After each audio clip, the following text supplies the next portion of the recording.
Open Your Eyes is brought to you by the Belize Bank. Our country, your bank.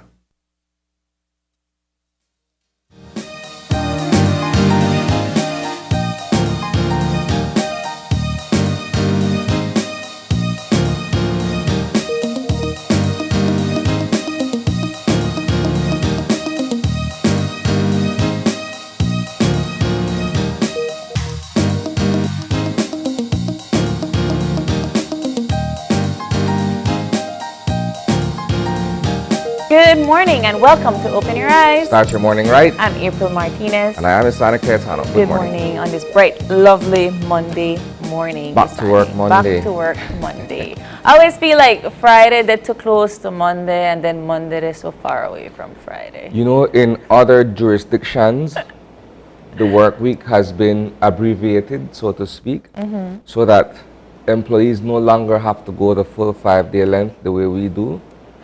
I'm not complaining about working 5 days, right? I'm only saying that the weekend is too short. It is too short. I think that for that grace period of COVID, when you're going maybe from 9 to 4 or only half day for some people. Well, some people enjoyed that luxury of a schedule adjustment. Yes. We in the media stay on the grind. I mean, did you work this weekend? No, fortunately I didn't. Okay. That's I unless if there is something like pressing or something that would have been scheduled beforehand. I'll be honest with you, right? As much as we work hard, as much as we play hard, and so our time off is very much appreciated and you know, it's rare that you want to give that up. Right? Yeah, because news never sleeps, right? It never does actually. It never does. With what is going on and making sure that everybody knows what's going on. I always wondered if there were just too limited journalists in the country. Well, that's a good question. For the length of time that I've been working as a news reporter, I've seen colleagues come and I've seen colleagues go, right? And so it's only a limited number of us that I would describe as the constants in reporting. I mean, I guess as we continue to grow in this particular field, I find that you all are, you're developing more, you're getting your training more, you're learning to facilitate and maneuver through certain situations that would have you. It's an ongoing process. It's always an ongoing process, right? As much with any profession, there's continuing learning and professional development, right? Yeah. Every day, something new, either that pushes the field forward or enlightens those of us who are actively practicing and working in the field. Yeah. It's the same for like teaching, it's the same for doctors in medicine, that sort of stuff. Every day there's a new, you know, development. I mean, I always look forward to the way a journalist would ask a particular question, because sometimes as a viewer you see the situation for what it is. You're like, I already don't know what happened, and then you know, somebody will ask a question and you sit there as a viewer and said, you know, I didn't think about asking that, or I didn't think about evaluating the situation from that point of view. I'll share something with you. I think as journalists, we get the most flack for not asking certain questions. I think what the viewers fail to understand or appreciate is the fact that oftentimes we go into a situation, we already have a line of questioning in mind, right? And from an individual point of view, that's your angle. Now, if there are a pool of journalists operating together, then you may get multiple perspectives based on the questions that each journalist would ask, which is of a different tone but pertaining to the same subject. When you're in a one-on-one with an individual or a subject, if you're limited to 5 questions, right? I might go in there with my 5 already, you know, in my mind. And unless that individual who I'm interviewing gives me something different, then I'm able to follow up from another point of view. Other than that, there may be certain things that I overlook, right? And the public is keen on that. Okay. Why you never ask that? Well, if you notice the line of questioning, we were coming from a particular angle. And so it's difficult to satisfy the expectations of the public in that regard. Yeah. I mean, especially when you go in with the line of questions like you rightfully said, but then you can't predict the answer from the person. And that's what I'm saying. It depends on what that individual responds with that allows you to follow up an approach from a different point of view. Yeah. Again, it's all subject to what is being said. I mean, I guess we're going to find out more about how we do journaling on Eye on the News. But we're going to get moving with our show for this morning and give you some motivation today. And we're going to do that through our eye opener. And our eye opener is taken from dailyom.com. And it goes like this. You cannot control other people's emotions, but you can control your own. Hurtful confrontations often leave us feeling drained and confused. When someone attacks us emotionally, we may wonder what we did to rouse their anger, and we take their actions personally. We may ask ourselves what we could have done to compel them to behave or speak that way towards us. It's important to remember that there are no real targets in an emotional attack, and that it is usually a way for the attacker to redirect their uncomfortable feelings away from themselves. When people are overcome by strong emotions like hurt or anguish, they may see themselves as victims and lash out at others as a means of protection or to make themselves feel better. You may be able to shield yourself from an emotional attack by not taking the behavior personally. First, however, it is good to cultivate a state of detachment that can provide you with some protection from the person who is attacking you. This will allow you to feel compassion for this person and remember that their behavior isn't as much about you as it is about their need to vent their emotions. You cannot control other people's emotions, but you can control your own. If you sense yourself responding to their negativity, try not to let yourself. Keep your heart open to them, and they may let go of their defensiveness and yield to your compassion and openness. Isani, what do you think?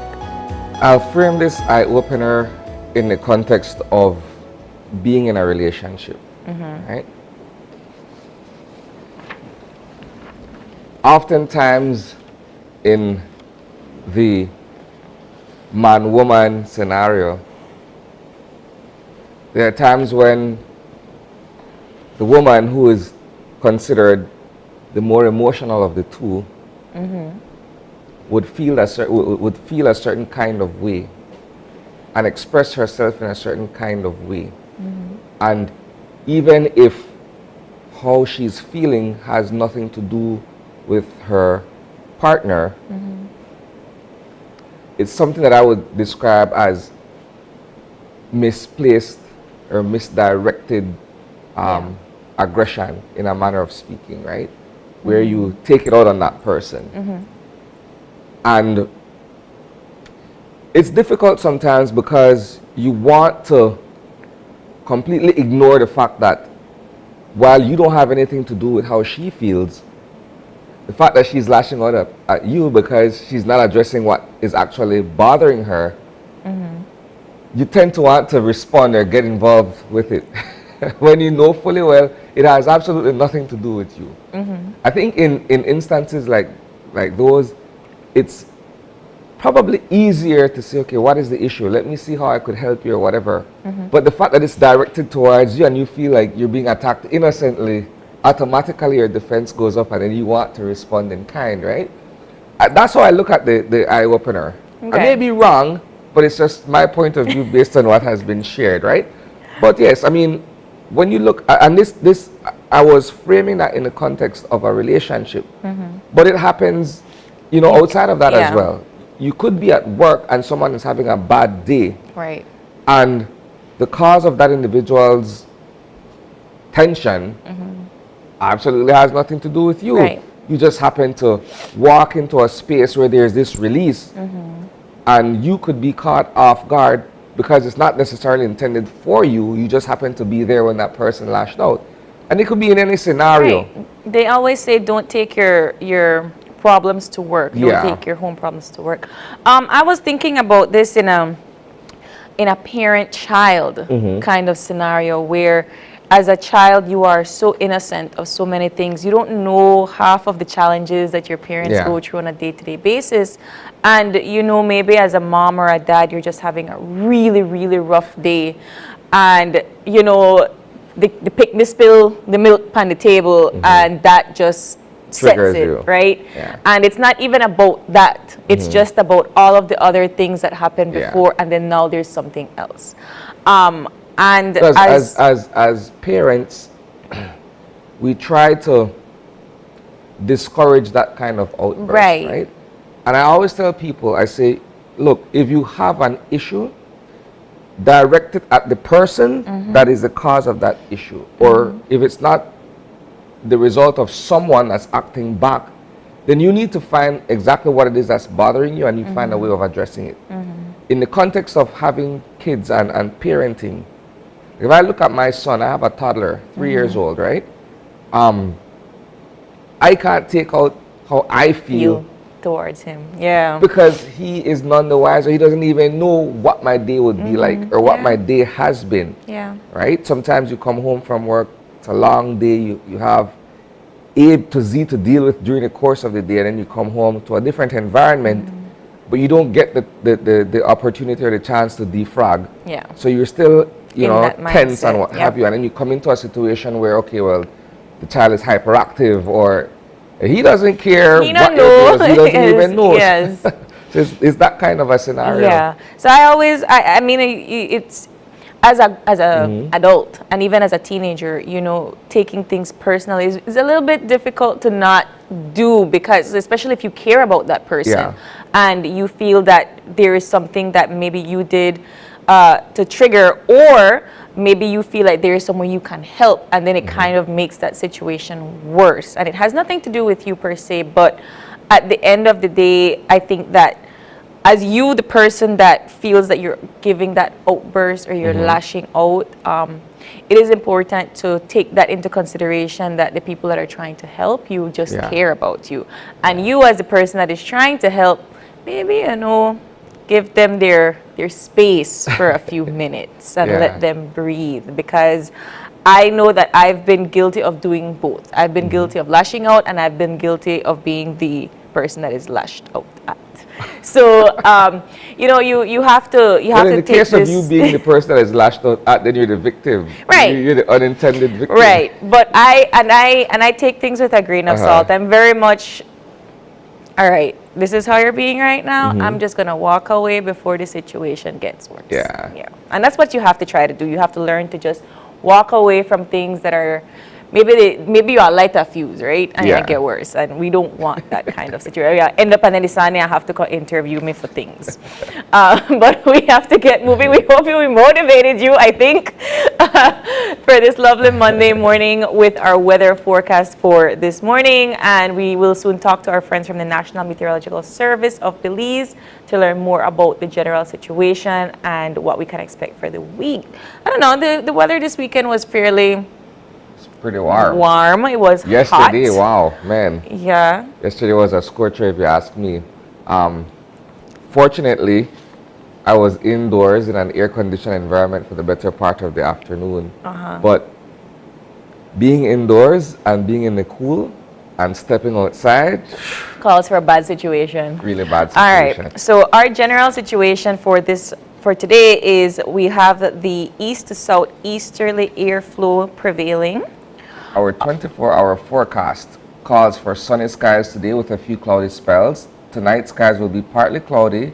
Shower activity will be generally isolated except for a few more developing along central and southern coastal areas during the daytime. All right. Our winds will come from east to southeast at 10 to 20 knots, and our sea state will be choppy. The outlook for Tuesday and Tuesday night calls for partly cloudy skies with isolated showers or isolated thunderstorms, except for a few more south at nighttime.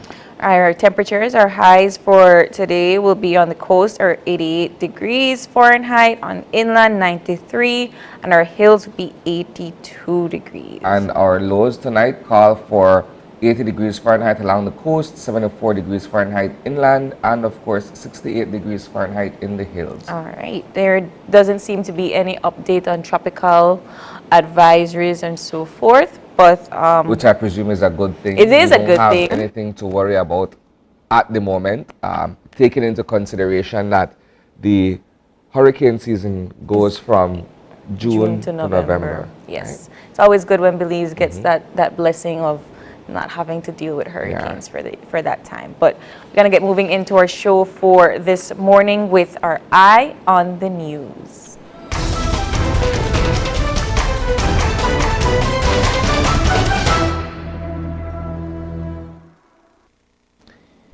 We begin our Eye on the News segment this morning by extending our condolences to the family of the late Dr. Theodore Aranda, known as Dr. Ted Aranda. Here he is. He is one of the former leaders of the United Democratic Party. As a matter of fact, he led the party from 1979 to 1983. He succeeded the previous party leader, Dean Lindo, and he was also succeeded by Sir Manuel Esquivel thereafter. All right, so we extend our condolences to the family of Dr. Theodore Aranda, and of course to the United Democratic Party as they mourn his loss. If you look at this was footage from an interview that was done circa 1981, and we all know 1981 as the year in which the culmination of our national effort to gain independence, with September 21 being that day where, you know, the Union Jack was lowered and the Belizean flag was raised, right? So he was very instrumental in the push towards independence as well, right? And in this interview, this is one of the oldest, if I could say so, one of the oldest, you know, captured moments, right?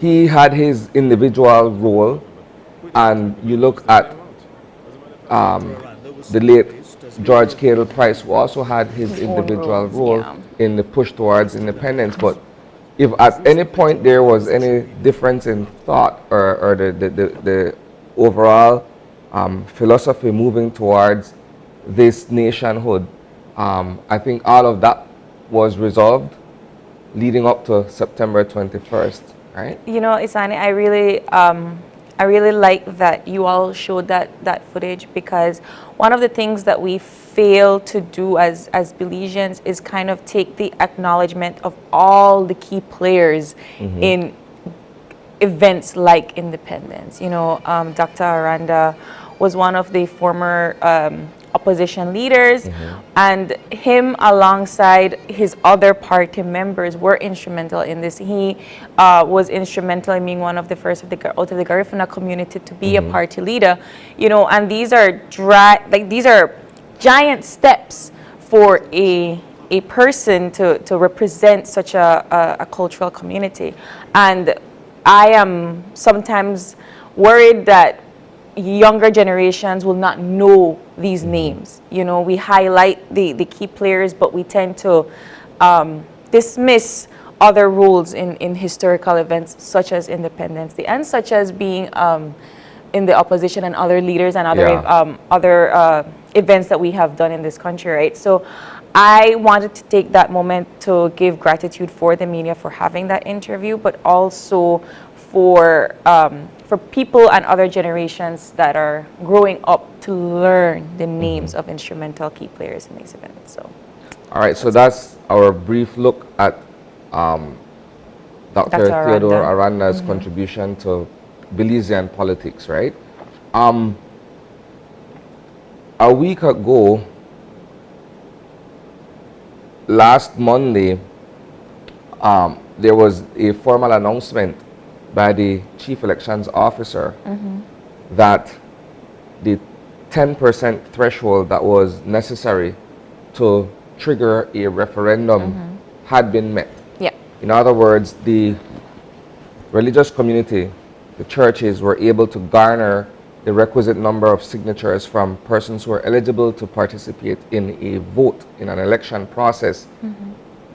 They had gotten sufficient numbers to be able to trigger this process. And so last week we discussed and we covered extensively various perspectives on the matter, the issue at hand. We heard from the church community. We heard from the Minister of New Growth Industries, who represents the government. And on Friday, we heard from the chairman of the United Democratic Party, the opposition party.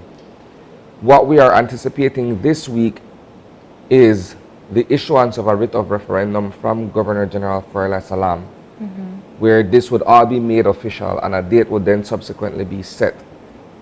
In speaking with Minister Musa last Monday, his unofficial timeline suggested or indicated that the referendum would be held no later than September 4th, given the 60-day time frame, right? Nonetheless, it can be bumped up before then or what have you. What is interesting, or what I personally am looking forward to seeing, normally when you have a referendum similar to the ICJ referendum held a couple of years ago, where you have government taking one position, and then you would have perhaps another party that is of a different view. And so there are campaigns, if you will, that are launched almost simultaneously to be able to either persuade or, in some instances, dissuade the voting public, depending on what the desired outcome would be for either side. In this case, it's the churches versus the government.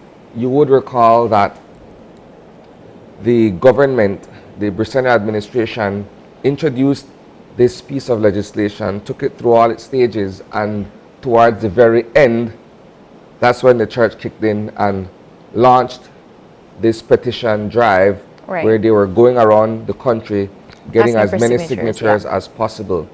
That went through its full vetting process by the Elections and Boundaries Department. The result of it was returned last weekend, and then here we are. And so what I'm saying is, it would be interesting to see what the church would come with. In speaking with Pastor Lewis Wade, who is integral to this process, he's the face or the spokesperson of this movement, he was saying that the church is preparing its campaign and will do so in the terms of the launching it in a timely manner. Also speaking with Minister Musa last week, he's saying, well, look, this has been a topic that's in the fore for quite some time, so it's not like people don't know already what government's position is, right? And then in speaking to the everyman, the lay person, Belizeans out in the street, getting a kind of sense from them as to how they feel about it. Some would say it's kind of split down the middle, or a mixed bag, in a manner of speaking, where we're saying, look, there are proponents for legalization. People would say, you know what, I, as a teenager, for instance, you know, it's just an example, smoked marijuana, or got caught with marijuana, I have a charge, I no longer, smoke, or I no longer possess, but this charge remains at the police station, and I need to have it expunged. So when you speak to some people who have that background, it's not that they committed a violent offense or something, but prior to 2017, if I'm not mistaken, where the 10 grams were decriminalized, you had an opportunity to see to it that your record was expunged if it's below a certain quantity that you were caught and processed for, right?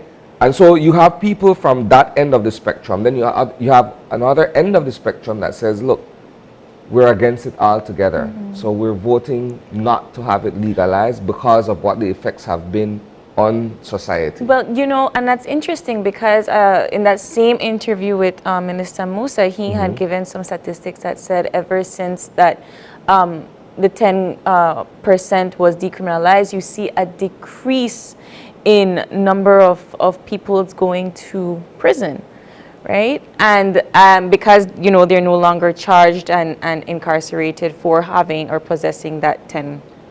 But here's the problem, though, if I Yeah. could jump in quickly from where you're leaving off.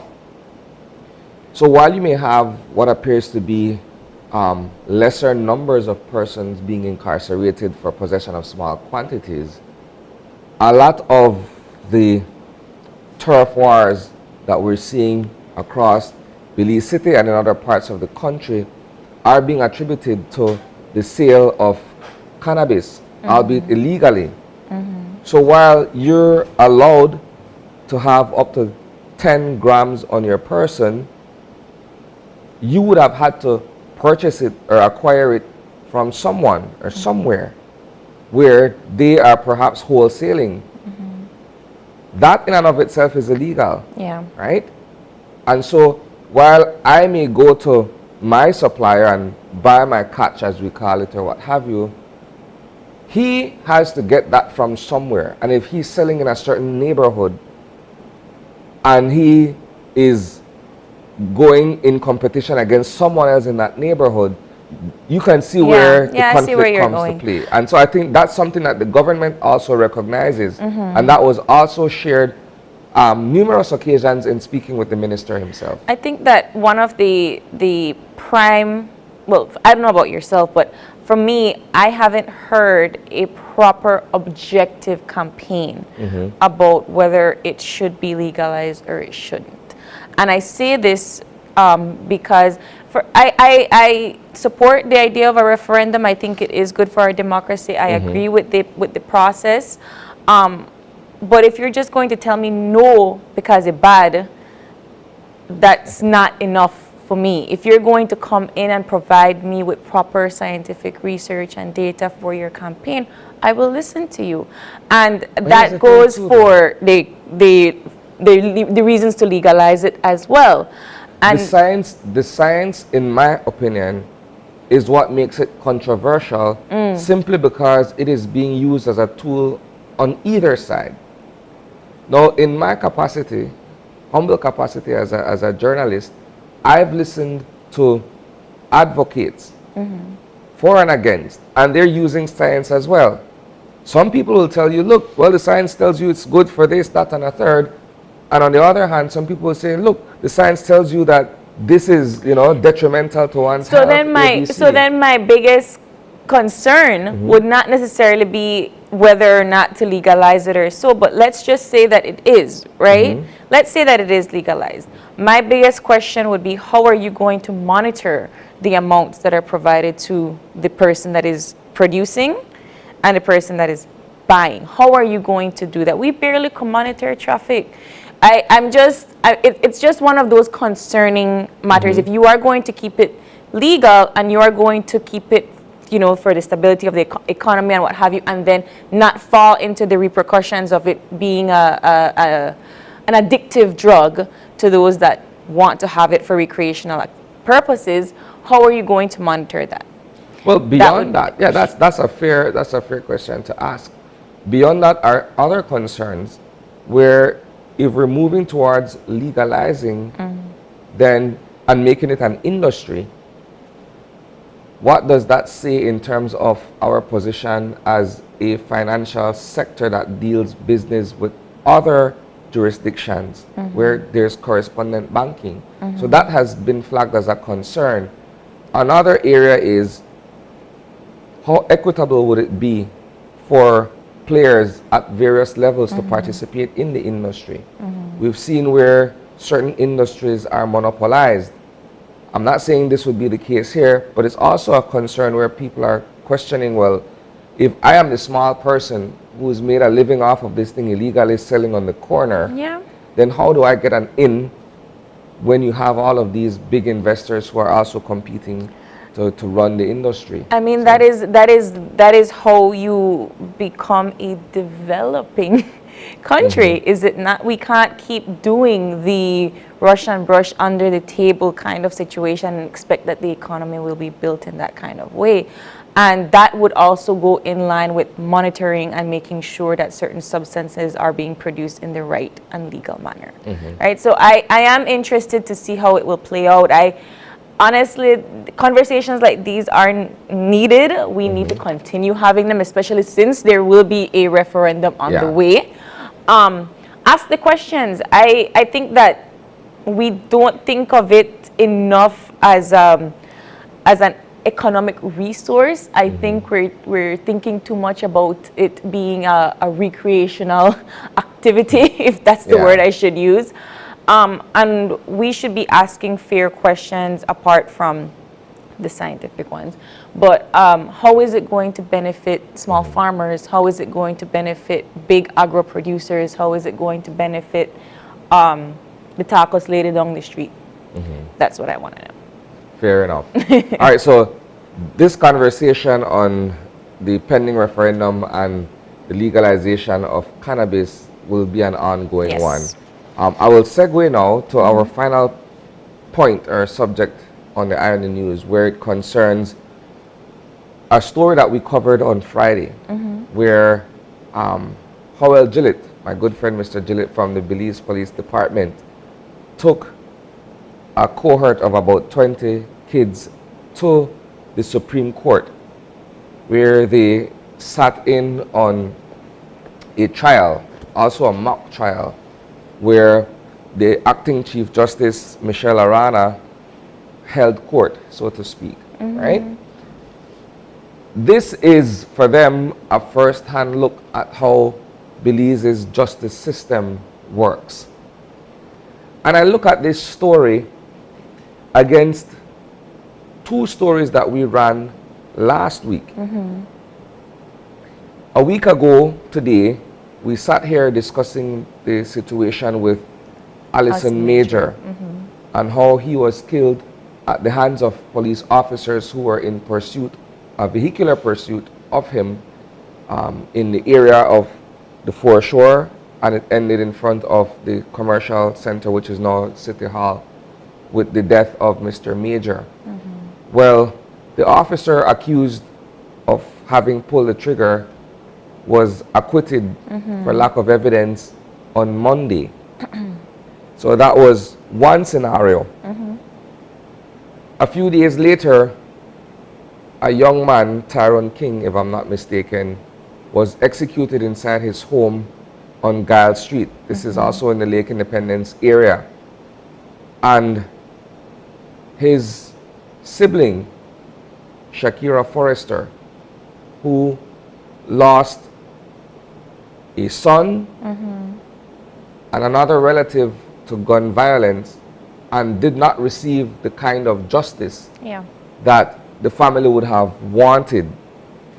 You look at this initiative by the police department to introduce these kids to the justice system as sort of a deterrence, to say, look, this is what people who are accused of crimes are put to face. And then on the other hand, you look at the plight of these two families that came forward in interviews with the media that says, look, we were anticipating that something good would have come out of this, at least to bring closure to the family. Well, in the case of Mr. King, no one has been arrested and charged with respect of that homicide. So we don't know exactly how that will end up down the road. It's just the feeling of the family that they feel cheated and denied on previous occasions, right? And in the case of the Major family, well, they went through the process only for it to end with an acquittal, right? And so they too feel slighted by the system itself. I just thought I'd put that there because it's food for thought. When you look at the initiative and you look at what is actually happening, raises questions and concerns. You know, I'm glad that you did bring it up in that aspect of this is what we started off our week with last week, and then this is how it ended on Friday. Because I believe Gavin and I sat here talking about the acquittal, and I just asked him to briefly give like a small education about what happens between the accusation, the trial, and then the end results. And, you know, he did kind of give a little bit of an explanation as to why there would be lack of evidence, or why this, or, you know, what would happen in the case of missing evidence or missing statements or this and this and that. And, you know, the reason why I really, really appreciate the initiative of Justice Aranda is because we don't know what happens within the court system sometimes. And regardless of these various outcomes in different family situations and so forth, it's good for them to see it. It's good for them to understand it. It's good for them to say, hey, this is not a work, and maybe one of them grows up to change it. So the irony of the situation is that perhaps we're starting in this kind of venture. Perhaps we feel that this justice system does need a change. Perhaps we need this, and maybe one of these 20 kids will be that change that we are trying so hard to get. So I thought this was a positive story. I think it's a good initiative on behalf of Howell Gillett and Justice Aranda, and I think that it's a learning curve, because we've not seen this before. I don't know about you. I've never seen a mock trial court by young professional or young kids that they're probably like the first time they step foot in our court in an entire life. Yeah. So it's a learning experience, if nothing else, right? And that's good. That's to be commended. Yes. Finally, there will be a sitting of the House of Representatives on Friday, and this would be the first session since the return of Prime Minister Briceño from his extended working visits abroad, right? So I think the papers will be released sometime later this week in terms of what the orders of the day will be. I expect that assembly meeting to be long. It's been highly anticipated. I'm sure he has a lot of updates for us. So we'll be listening keenly. That'll be covered by you all, and of course other media stations. So that should be a good one. All right, so that does it for us with the Ion News this morning. Remember, these stories and more will be covered in depth at 6 p.m. live on 5, and it's going to be streamed on Facebook and YouTube as well.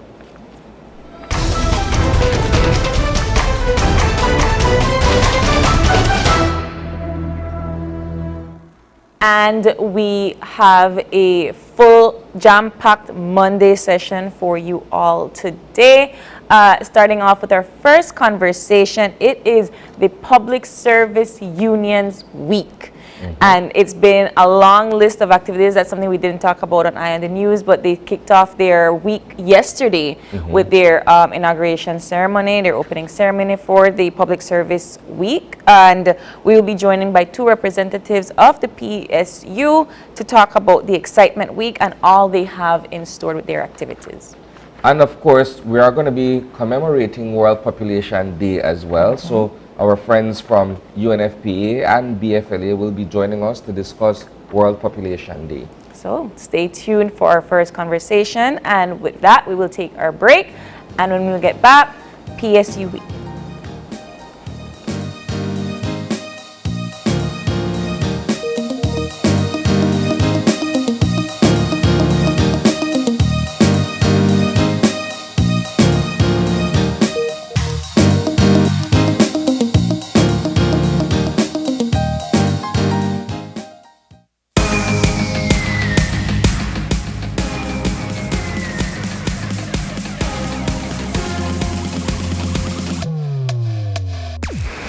Download the SmartStream app.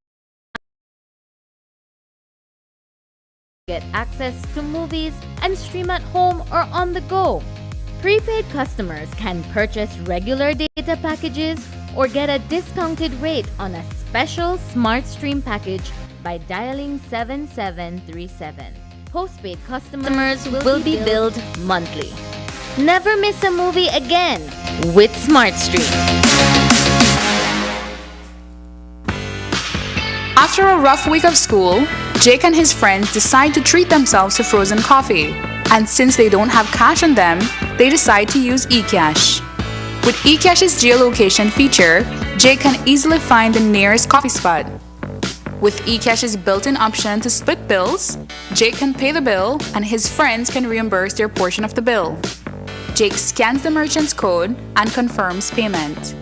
Jake then views his transaction history and taps on the transaction recently made, then taps the split the bill button where he selects the evenly option to evenly split the bill. The application splits the bill automatically. His friends receive and accept the request. Geolocation and splitting the bill via eCash makes Jake enjoy his digital lifestyle. I am proud to be a Belizean.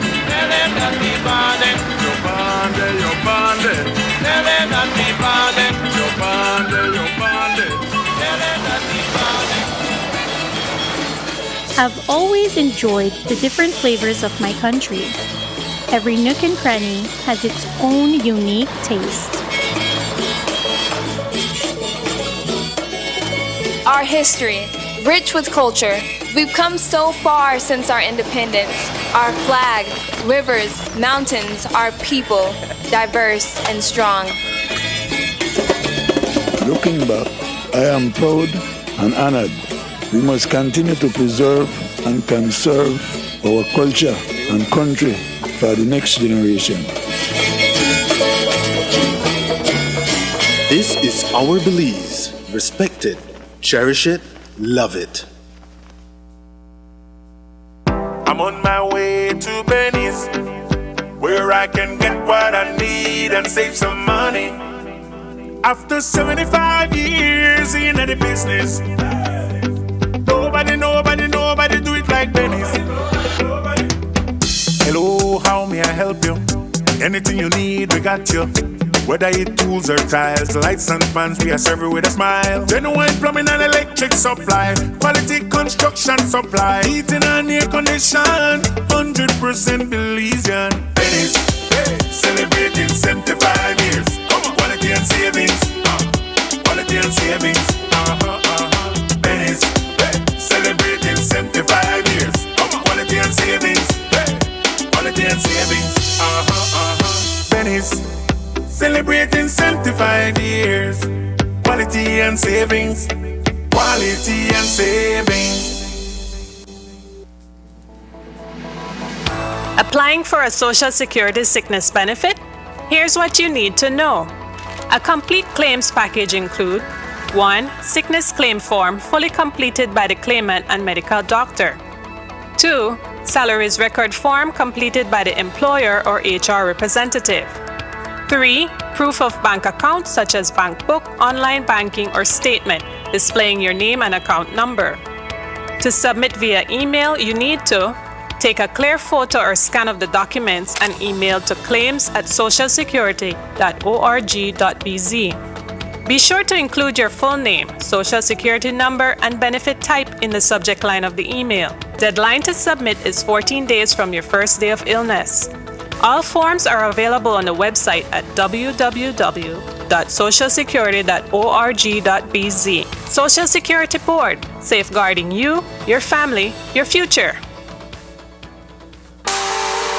After 2 long years, the wait is finally over.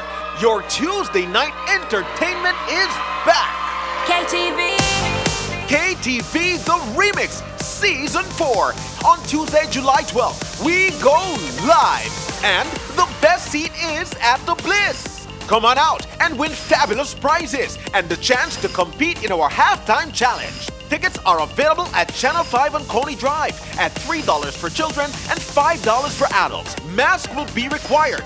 Or you can watch it live on Channel 5 or streaming on Facebook. The show starts at 8 p.m. at the Bliss Center for the Performing Arts. KTV The Remix Season 4. It's hot, it's live, and it's only on 5. Are you looking for low-cost television advertising? Have we got a deal for you? Advertise on Channel 5's Daily Classifieds. Channel 5's Daily Classifieds is one of the most effective methods for introducing yourself and your business to the community. Use our Daily Classifieds to recruit employees, promote specials, promote your products or services, promote a business opportunity, increase increase traffic to your website and advertise items you have for sale. Let us help you to save valuable time and money. Call us today at 280-0013 or visit us at our offices on Coney Drive to discuss how we can help your business grow affordably. Channel 5 Daily Classifieds. Advertise today. When someone you love becomes a memory, the memory becomes a treasure. Channel 5 introduces the Daily Obituaries. The Daily Obituaries will broadcast all death and funeral announcements and memorials to honor your loved one's life and memories. The Daily Obituaries airs on Channel 5 prior to the evening newscast, with subsequent repeats at 10 p.m. and 12 noon the following day. It will also be placed online on our social media platforms, all for a standard package fee. Celebrate their lives and memories with Channel 5's Daily Obituaries. Honor in life and reverence in death. And we'll be back in a few, so stay tuned. Thanks, Jen. Hey there, we know you have to head out to work shortly, but don't forget that you can stay tuned by watching us on our Facebook live stream.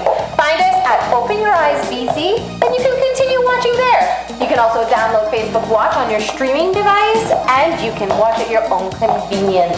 And for all the behind-the-scenes fun, follow us on Instagram at OYEBelize. So, find us and follow us today.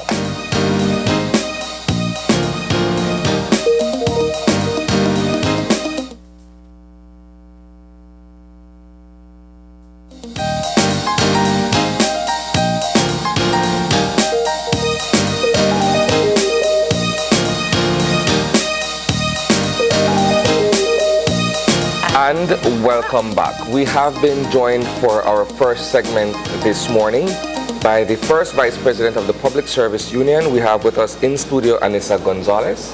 Hi, good morning. Good morning. How are you? I'm hype and ready for this week. Yes, well, I mean, hype and ready for this week. It kicked off the Public Service Union 100th anniversary. Yesterday, but the opening ceremony at Ecumenical High School. Tell us about it. How was it? I wanted to continue dancing. No, very well organized by our committee members. We had invited guests. We had our past presidents, past chairs of Dangriga, and of course our membership. We invited the membership from across the country. So we had a little bit from each district branch. But the whole setting, that cultural feeling, the drumming, I mean, you want to continue tomorrow? I wanted to bring the Wagirele dancers today with us. But nonetheless, you know, the importance of our celebrating that anniversary was the main focal point. 100 years of PSU. Somebody asked, why was it in Dangriga? That's where it started in 1922. Wow. So it was important for us to take it back there. That was the history of Full PSU. circle 100 years later. 100 years later, and we are still here. How many members? Right now we have over 2,800 members. Of course, looking to add more members as we go along. You know, that's an important thing, that membership increase as we go along. This year, or well, for the past year, it has increased, and I can say in some district, we have seen membership revive in the Corozal district. Give us in PG, you know. Give us a personal reflection on trade unionism for you, and why it was important for you to become a member of the Public Service Union. I had to. My dad is a past trade unionist, Antonio Gonzalez, so legacy continues. Legacy continues. I grew up in trade union in a home that reflected what's important about knowing your rights, knowing to speak out, when to speak out, how to speak out, because these are important things as a trade unionist you need to know. It's not just opening your mouth and what comes out of it makes sense. You know, the mere fact of wanting to help others and our members, achieve their goals in their career goals, meaning that their working conditions are met, that they're not being punished for anything. Those are important factors when you're a trade unionist. Those are the points that we should be looking at. 100 years of PSU. What do we look forward now? I want to say this, and you ask my personal view. I don't want to hear any more words about transparency. Let's talk about being patriotic. Let's talk about your country, because that it's a cycle effect of you want to know what's the best thing for your country. So that sums it up. So tell us, walk us through the week. We know yesterday was the opening ceremony. What is happening today? I know you all are doing media rounds and so forth. So give us a little bit of insight. We had asked our branch chairs and even the other members, reach out to your district media houses. So over the entire country, we are doing that. We had a video competition. I don't know if I did send it to Open Your Eyes, but I want to announce the Corozal branch won the video competition. It reflected what PSU is about, the 100 years, So, and then that's today. Tomorrow we're doing Community Service Day, in the sense of each branch will be reflecting on different aspects of community service. It's not limited to one specific area. I don't know what exactly everybody is doing, but that's what we're doing on Tuesday. On Wednesday, we're having a workshop. Not a workshop, a President's Forum, specifically, or past presidents, whereby they will be highlighting our team, 100 years of progress, PSU, receptive, relevant, and resilient. We would love for everybody to come out, even the public, to hear about the past, the present, the future. Go ahead, sir. Do you feel that the celebration of this 100th anniversary comes at a time when perhaps public officers are still facing certain challenges within the workplace, or the union is still looking at perhaps bettering or creating an environment for its membership that is more accommodating for them to be their best at work? Of course, we have tried to the word inclusion and engagement has been important for the past year or two, to involve our members at every level about the national issues affecting them. And I say national issues because I go back to a cycling effect. Whatever happens in Belize affects us. Nobody can say, well, I don't want to hear about the union, I don't want to hear about this. It affects you in some indirect way. So the inclusion and engagement, we have pushed that. We had, I think, for the past year, 22 sessions on national issues, on personal issues affecting public officers through, or let's discuss PSU. We do that every Wednesday. So, and not only that, we are on the ground through our liaison officers. They are the ones that are the focal point for grievance matters, getting them trained to understand the process of grievances. So we are doing a lot for the past 2 years. So I'd like to take this opportunity to acknowledge the presence of Philip Tate, who is also a member of the executive of the Public Service Union. He has been joining us, Second Vice President. Yes, he's joining us for this conversation as well. Yes, so good morning, Mr. Tate. Welcome. Thank you for being here. I wanted you to kind of walk us down memory lane. We know that it is the 100-year anniversary of the PSU, and Anissa kind of gave us a brief overview of when it started. It started in Nagriga, but I want to I want you to highlight from the first year the progress of the PSU that came to 100 years. Well, thank you very much. My apologies for my tardiness. Murphy's Law does apply. And to be able to contribute, and thanks again. It's appreciative of the fact that you're giving us this space. The Public Service Union is the second oldest union in the Caribbean. I think there's a union in Jamaica that is a little older than the rest, than the PSU. But it's also too where, given what's happening not only within the public service, but also in Belize, historically, heads of agreement, you look at all the issues coming down throughout the entire history of this country. We talked about the issue of the Stan Creek Declaration. In terms of where we were then and where we are now, and some of those issues are still relevant even to this day, all the time. Plus, it's also to where Don Hector told us clearly in the past, from birth to death, you have to deal with a public officer. Historically, as a developing country, the Public Service Union has always played a role. There is this conversation in this country that says we shouldn't get too much into the political fray, but for the fact that we are also public officers and Belizean and voters, we do contribute to the development of this country. So the hope is that, as Sister Gonzalez was mentioning, how it is that we could engage our members then, now, and going forward.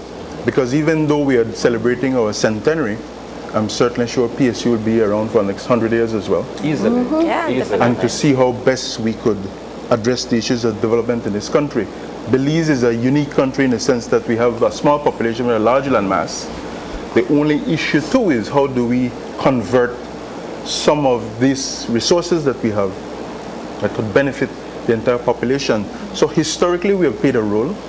Currently, I think we still need to play a role, and going forward, we have an important role to play. I was asking Anissa earlier, how do you celebrate 100 years in the face of some challenges that the Public Service Union is still facing, either with respect of its membership or other issues that the PSU may be faced with?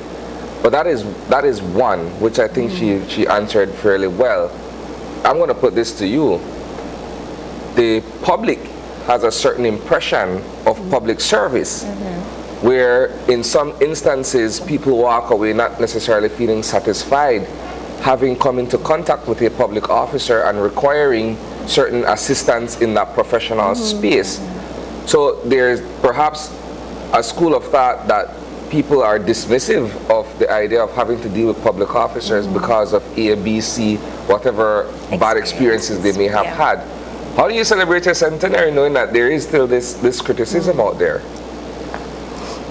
The long and short of it is that the Minister of Public Service yesterday in our presentation mentioned to the fact that we're all Belizeans. And I will take the context that says at some point in time,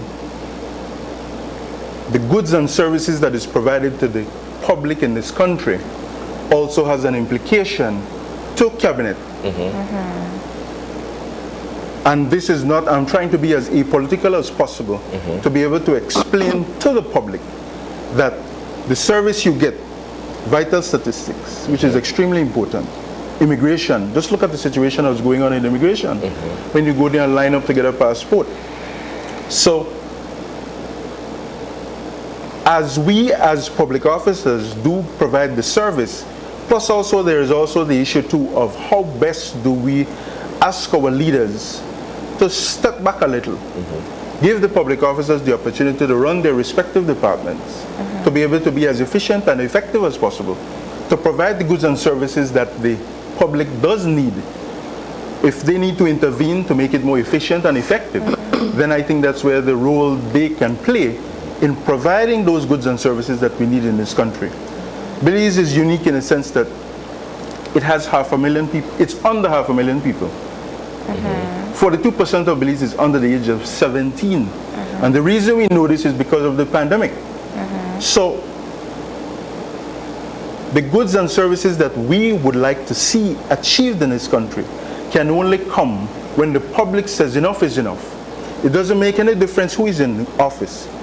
We, the public, demand certain services that can be provided by the state for the benefit of all Belizeans, because at some point in time we need to realize too that we're all Belizeans, one, and two, the kind of service that you want, it doesn't make any difference who is running government. That's very true. So then how do you... And just let me add one thing to Brother Tate.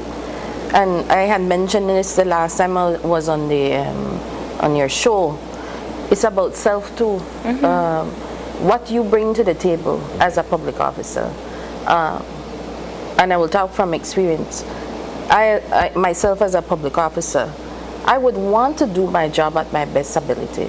I would want to know how to do my job, what my job entails. So when I talk about self, it comes back to you. We briefly touched on this on the last show. Your upbringing. I mean, it's sad to say the respect that goes between yourself, your elders, to another person. You know, how is that portrayed?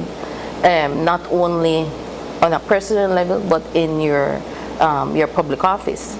So I believe strongly it's about you too, as a public officer, wanting to do your job, knowing what your job entails and how to do it. And also to add, to be able to ensure that when someone from the public comes to your respective office, you try your best to give them the best possible service that you can provide. Plus, as a developing country as well, and I keep coming back to this as well, if you think training is expensive, try incompetence. It's costlier. It's costly. And we have not been doing the training, especially, yes, there has been efforts, and the Ministry of Public Service needs to be given credit for the customer service efforts that they have been making. But it also has to be institutionalized, where it goes from not only the person at the front desk, the person answering the phone, the person having the knowledge and information based on how the person gets acquired or enter the service. There's a lot of issues that I believe we as public officers need to address inside and outside the public service by the way how the system operates to be able to provide those goods and services to the population of this country. So solution for me then.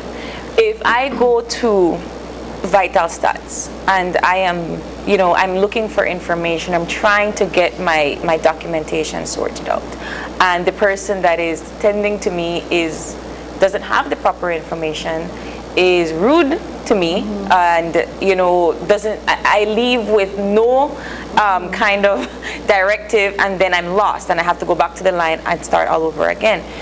Who do I talk to? Where as a civilian do I cast my complaint? Because you're absolutely right. In that kind of instant, I know I'll call my minister and be like, you need to fire this person. There has to be certain levels of bureaucracy that keep that in place.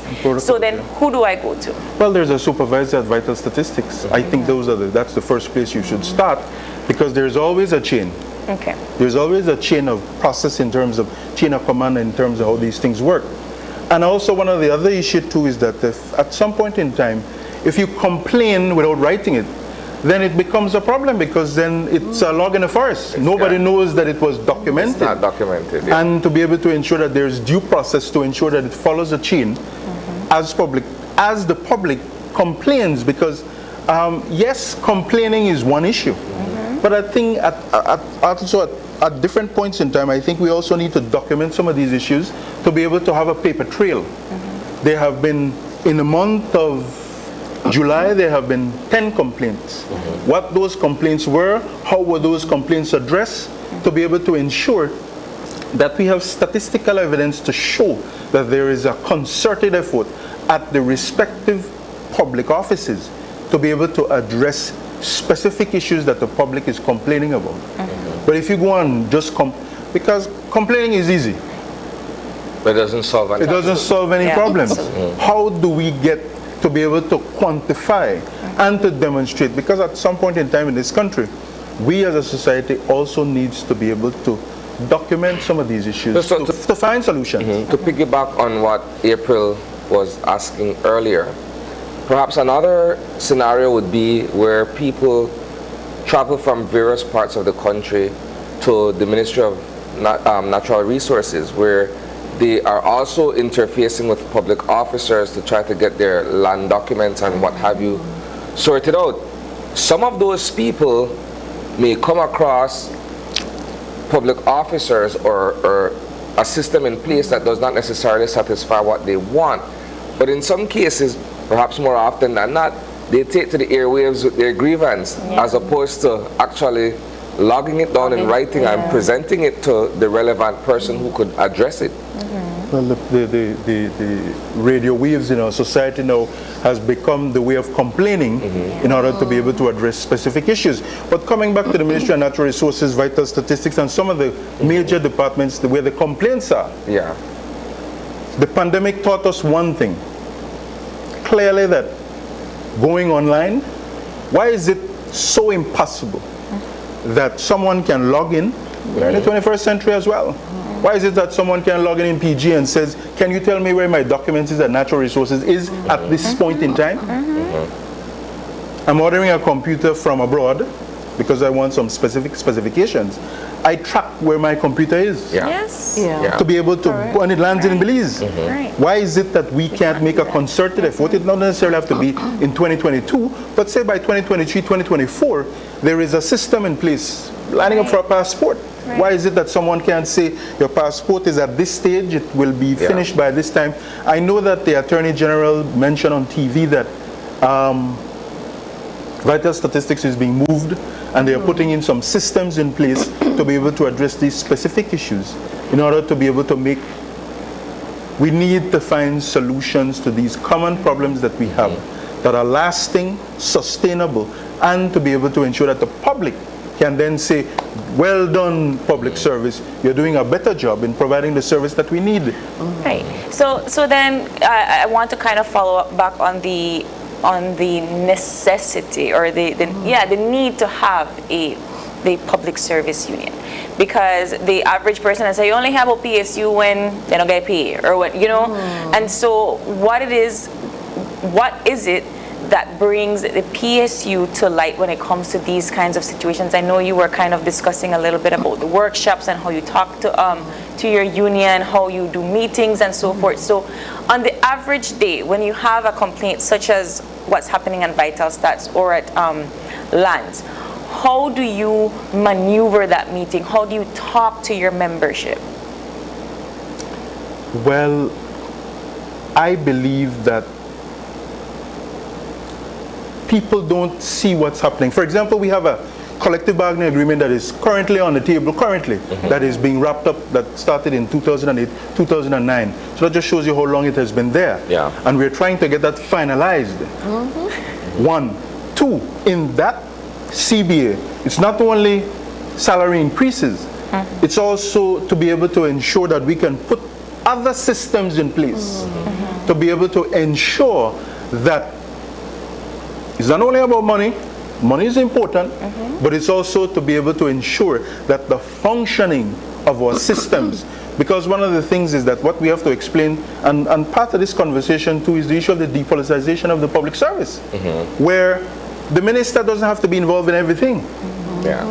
There is HODs, there are protocols, there are systems. If we strengthen our systems within the public service, some of these problems will automatically go away. But because we live in a society now that says, if something wrong, I have to run to the minister. Well, see, that's the elephant in the room that I was trying to avoid, right? Because we've discussed this extensively, and I think the prime example of it at this point is Mr. Chi, and that scenario that unfolded where, you know, okay, I'll reserve to say this though. As far as I am aware, and you'll correct me if I'm wrong, as you rightfully mentioned, there are certain systems in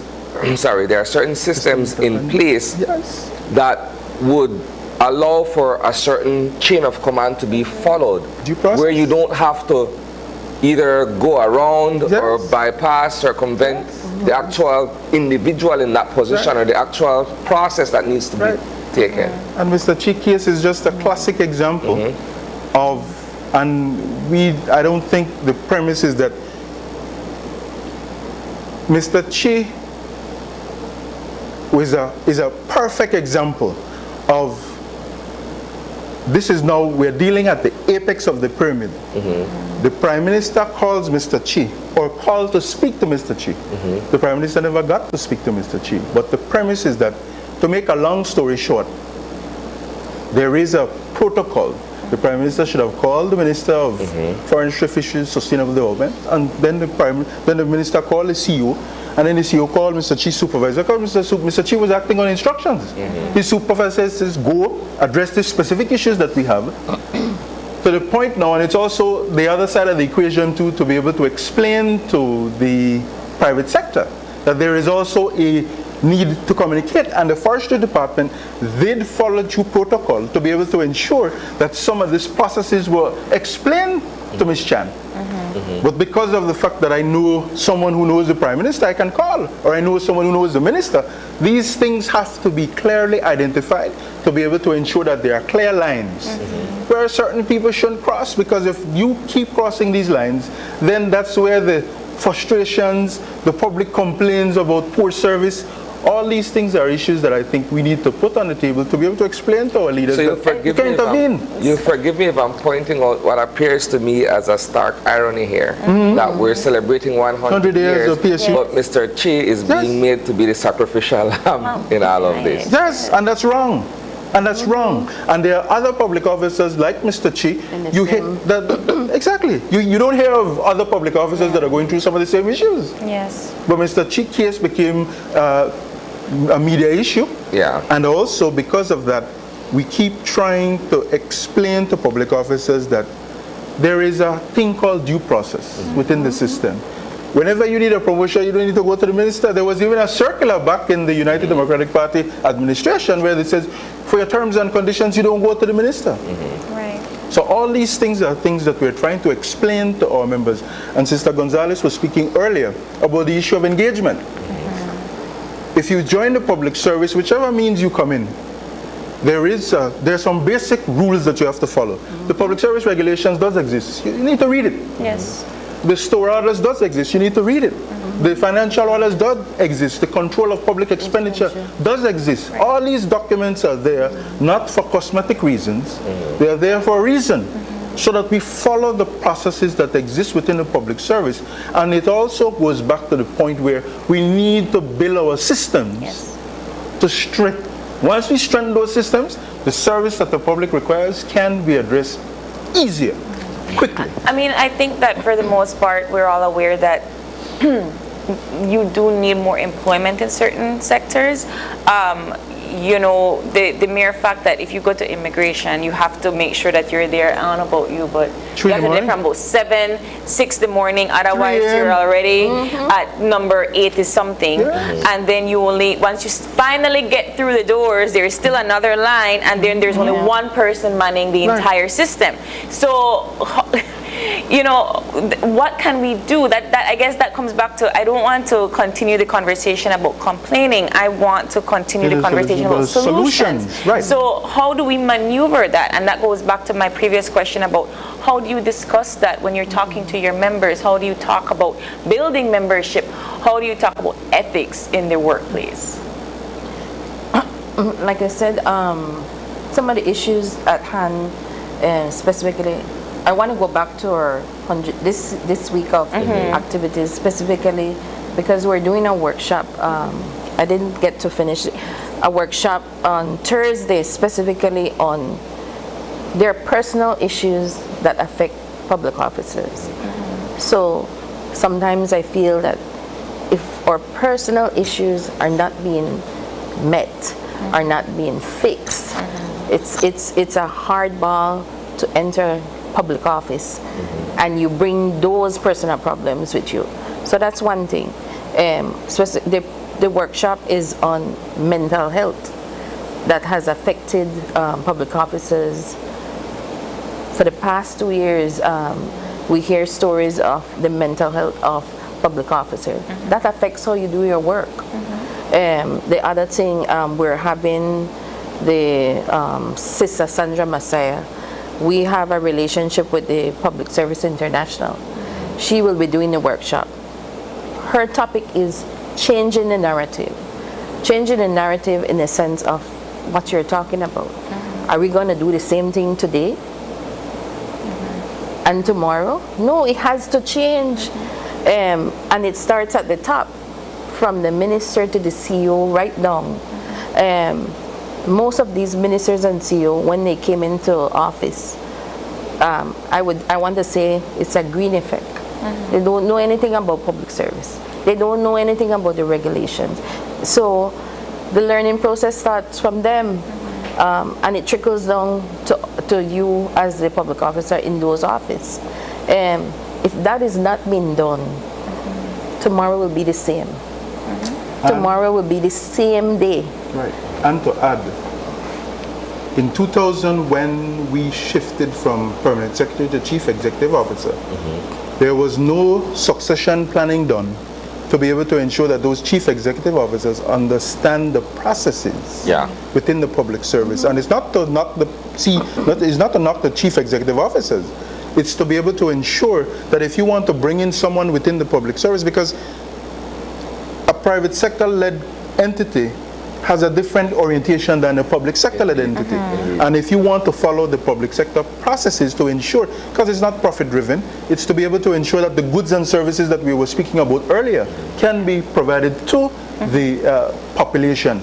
The other issue too is that I believe that we need to be able to train, we need to be able to put training as part of this succession issue, to be able to ensure that there are continuity, it's sustainable, it looks at cost-benefit analysis, it looks at so many different variables that we could think of to be able to ensure that at the end of the day, the service that is needed by the public can be addressed. And you mentioned issue of solutions.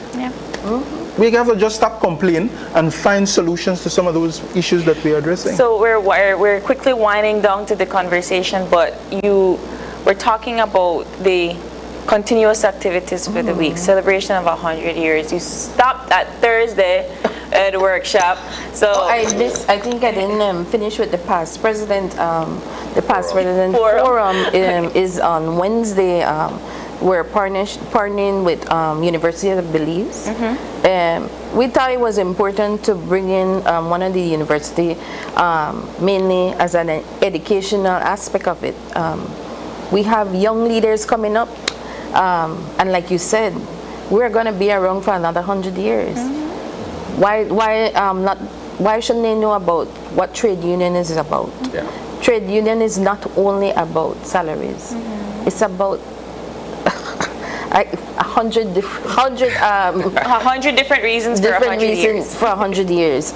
So it's we want to invite, like I said, public officers and the public to come out to the forum. Where is that going to be? It's going at the UB Auditorium in Belmopan at 5 p.m. And it's streamed live? And it's going to be streamed live on our Facebook page. And then, like I said, the workshop, again, it's open to all public officers. And I want to say, PSU, we represent all public officers. Yes, we have our members. But whatever issues affect our public officers or whatever accomplishments we have gained, it's for the betterment of all public officers. So I need to leave off with that. And also on Thursday there is a workshop. Friday is a celebration in different districts. They will do their own celebration in different ways. We are leaving it up to them to see, because July 15th is the actual anniversary. Anniversary. All right. So we're at our point where we do our own celebration. Yes, right? we can. I don't know about you, Isani, but I can't pop. We brought a bottle of champagne, which I was important to celebrate.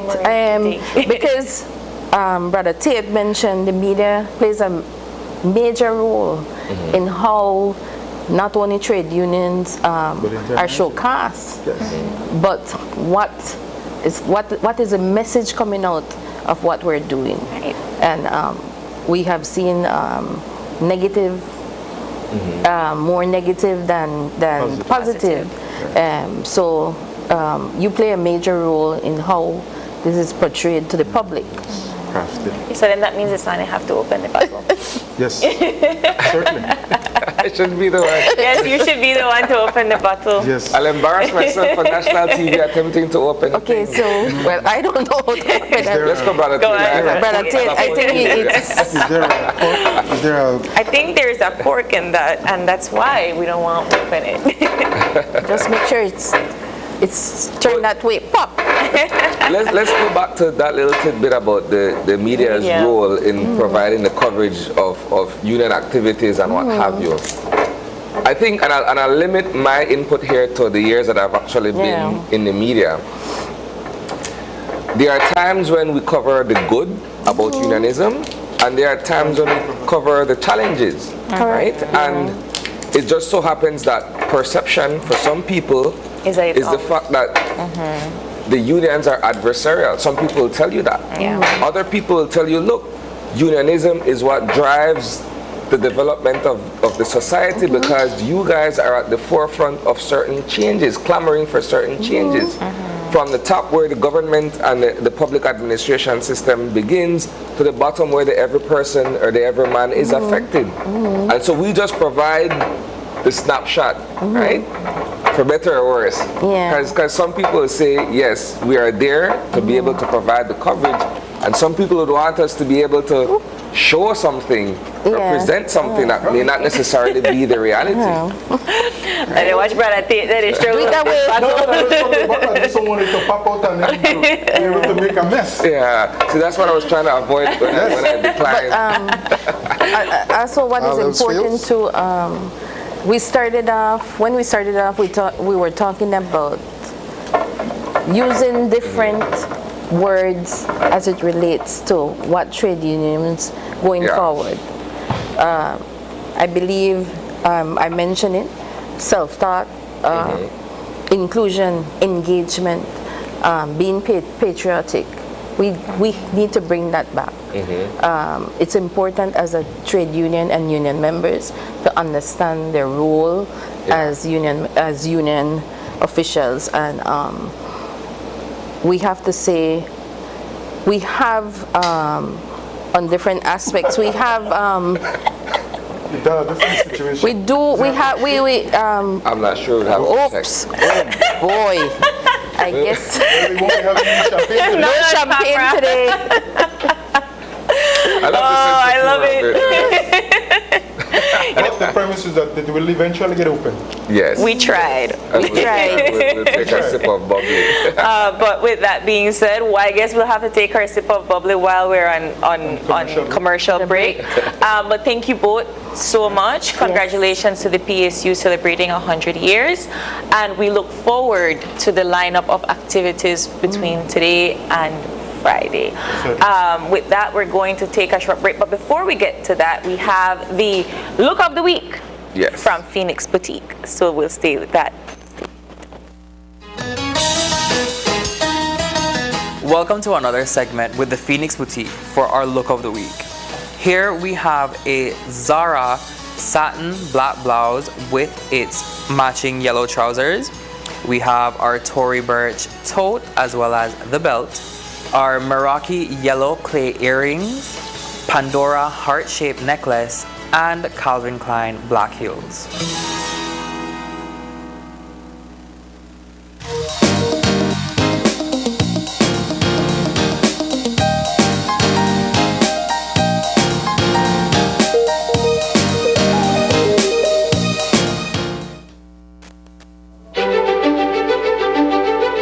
Technology is ubiquitous, and it's transforming how, when, and where we work.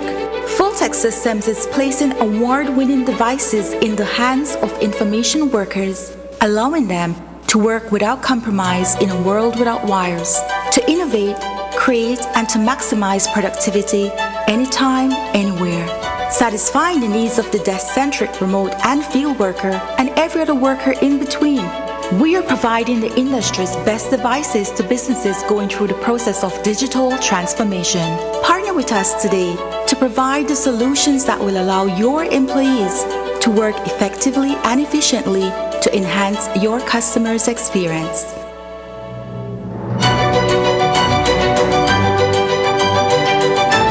Full-Tech Systems, your technology center, where you'll come for the price, but stay for the service.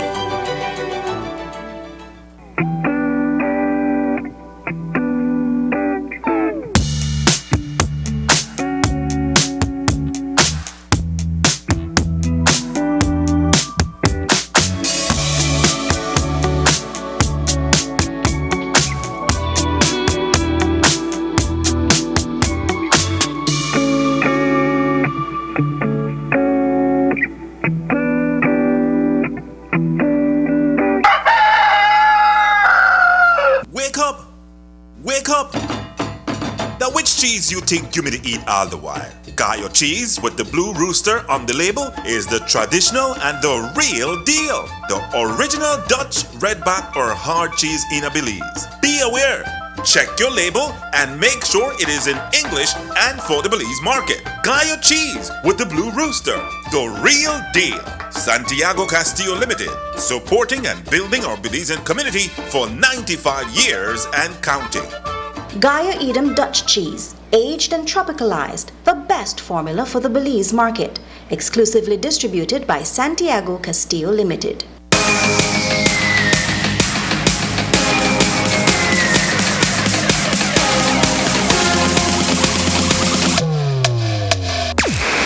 Download the SmartStream app on the Android Play Store and create your account to get access to movies and stream at home or on the go. Prepaid customers can purchase regular data packages or get a discounted rate on a special SmartStream package by dialing 7737. Postpaid customers will be billed monthly. Never miss a movie again with SmartStream. After 2 long years, the wait is finally over. Your Tuesday night entertainment is back. KTV! KTV The Remix Season 4. On Tuesday, July 12th, we go live. And the best seat is at the Bliss. Come on out and win fabulous prizes and the chance to compete in our halftime challenge. Tickets are available at Channel 5 on Coney Drive at $3 for children and $5 for adults. Mask will be required.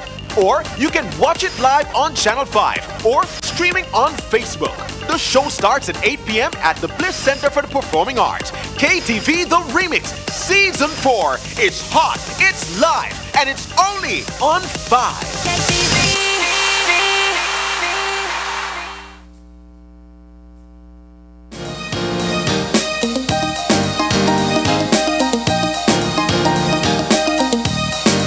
And we are back, and joining us for our second conversation, we're talking all about World Population Day. And in studio with us, we have Tisa Grant, who is the liaison officer at UNFPA. And via Zoom, we have Kyla Ciego, who is the director of education and programs at BFLA. Good morning, ladies. Good morning. Good morning. Thank you for having us. So for a brief introduction and our viewers at home, what is the UNFPA and how are you all contributing to World Population Day? Okay, so UNFPA, it stands for the United Nations Population Fund. What we are is the United Nations Sexual and Reproductive Health Agency.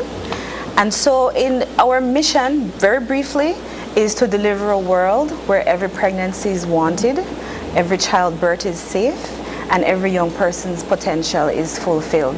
So this is really what we work towards in our area of work. UNFPA is the global lead for responding to gender-based violence in emergencies.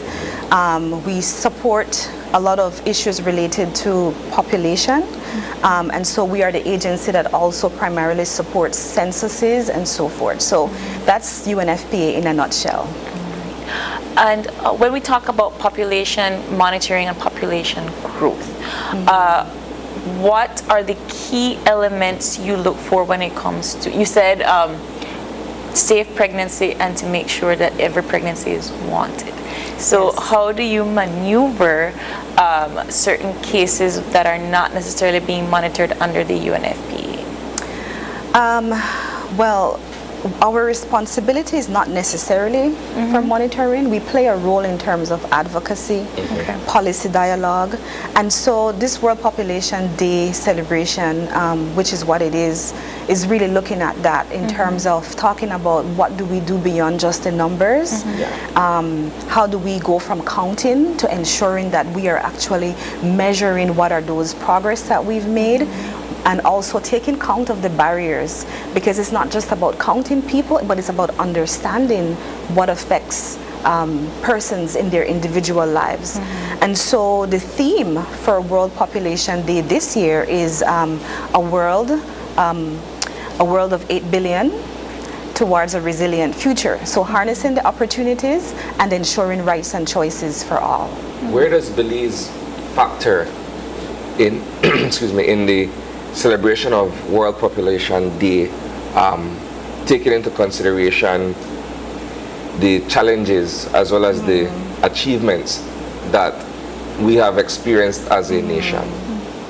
Well, I think there's a lot being done. For example, one opportunity that is currently ongoing is the population and housing census. Yes. Because from there we are going to have a lot of data that is going to tell us what is our particular demographic diversity here in Belize, which is the subject of World Population Day. Understanding that globally there is demographic diversity, but how do we harness that diversity? How do we not only count people, but how do we understand situations related to aging? How do we understand gender? How do we understand ethno-racial identity, where people live, and how do we factor all of that into assessing our progress and where we need to go, and then how does that inform the decisions that need to be taken that would really support investing in people. What we've seen from countries that have invested in their people is that they've achieved a lot of progress in terms of their whole economies, and we're thinking, okay, when the world arrives at 8 billion, which is estimated to be November 15 this year based on UN numbers, it is not for us to, as a country or globally, it is not for us to then start to get, scaremongering, or to start worrying, or saying that, oh, we have too much people or we have too little people. It's about how do we take this demographic diversity that we have as a country, as a world, and work together, invest in people, ensuring that they are able to, we are able to harness the opportunities that come from that, and that we are able to ensure that people are able to exercise their human rights in general. I like that. I wanted to bring Kyla into the conversation and to talk about the efforts of the BFLA for World Population Day. Thank you, April. So, as we look at, population, and Belize's population is growing and continues to grow.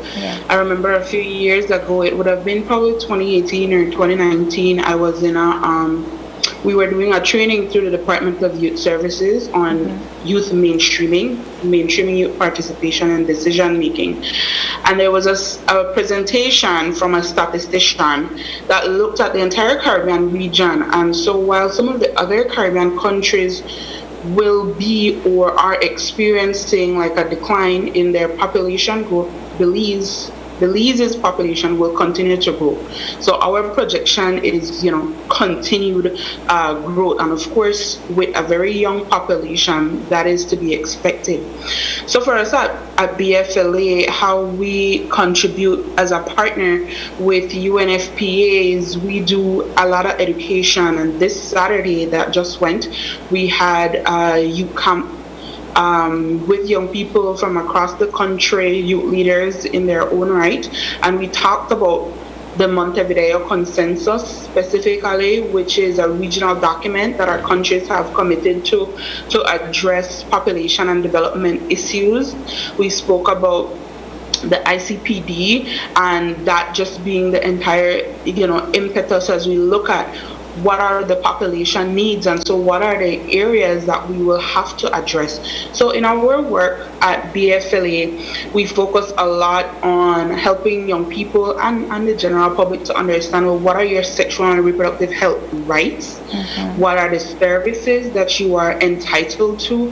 As Tisa mentioned in their objective, a part of that is ensuring that your sexual and reproductive health rights are respected, and that you are able to effectively manage your pregnancies if you want to become pregnant, and how to have like solid family planning mechanisms in place, so that's just a bit of how we fit into this wider picture. Go back a bit, Kyla, and describe for us the important role that young people play in shaping the nation in the context of population growth and in the context of the overall development of Belize in this instance. Definitely. I think as young people, we definitely need to be oriented and exposed to these kinds of development necessities, because the life that, what existed in 1950 and now that we're almost at 2030 is drastically different. Our needs are different. And so we have to realize, or help young people to realize that, okay, we need to do urban planning, we need to plan for development. The more people we have, then the more there could be disparities, increase in poverty. What are the steps that you can take that will help to improve your standard of living, your outcomes?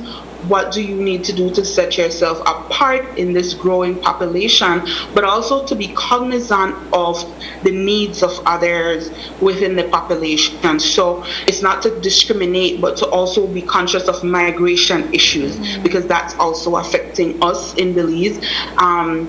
In the session that we had on Saturday, we spoke about specific things within the Montevideo Consensus.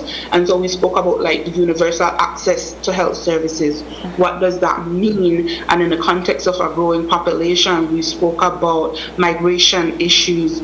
We spoke about rights and responsibilities, so that as these young persons grow and they're further molded to engage in governance and leadership, that they will have this consciousness around population growth, what that means for them, and what are the kind of programs that we need to see to support population, when that looks at health, when that looks at poverty alleviation, environmental care and sustainability. So I think all of that is important, and young people will play the role as the leaders in shaping what we will look like as we grow and we kind of protect our population going forward.